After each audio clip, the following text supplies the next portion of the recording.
when it was a nonprofit?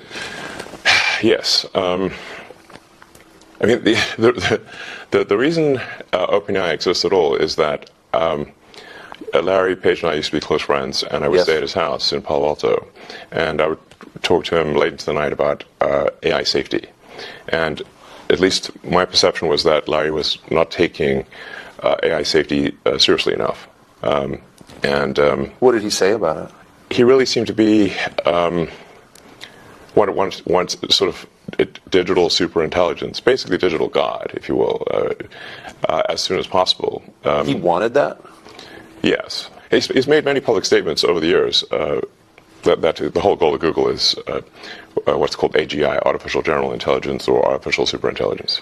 And I agree with him that there's great potential for good, but there's also potential for bad. And so if you've got some radical new technology, you want to try to take a set of actions that maximize the probability it will do good and minimize the probability it will do bad things. Yes. It can't just be helpful others, just go, barreling forward and, hope for the best. And then at one point, I said, well, what about, we're going to make sure humanity's okay here. And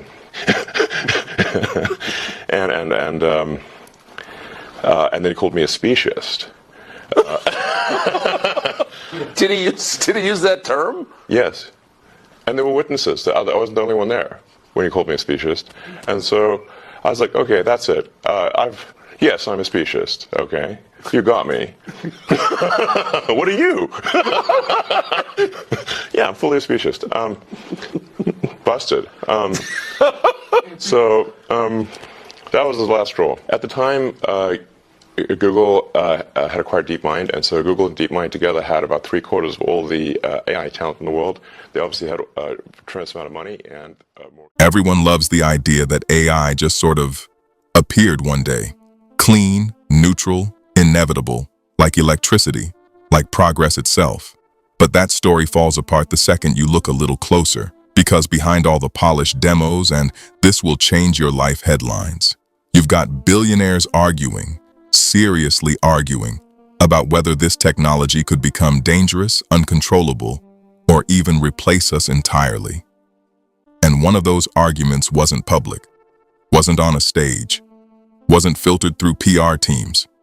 It was late night, behind closed doors, between Elon Musk and Larry Page, not debating features, debating the future of consciousness itself. Back then, this wasn't about chatbots or productivity hacks. AI was a strategic asset. And Google, especially after acquiring DeepMind, wasn't just ahead. It was overwhelmingly dominant. Musk described it as a unipolar world, meaning one company effectively had control over the direction of AI development. Most of the top researchers, the infrastructure, the data, the money. That's not competition. That's centralization of power at a level most people didn't even realize was happening. And sitting at the center of that was Larry Page, who, according to Musk, didn't seem particularly worried about the risks. Meanwhile, Musk is in these conversations pushing the exact opposite concern. He's repeatedly warning about the dangers of AI, urging caution, trying to inject some level of restraint into a space that was accelerating very quickly. And the response he's getting isn't urgency. It's indifference.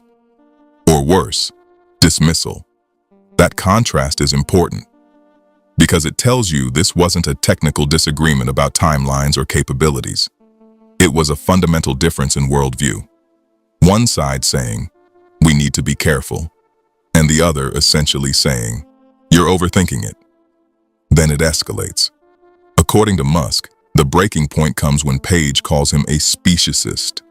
And that sounds like a throwaway insult until you actually unpack what it means.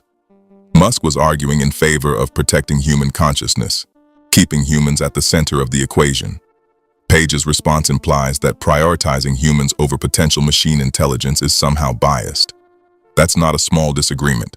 That's a philosophical line in the sand. Because now you're not debating how to build AI. You're debating who or what it's ultimately for.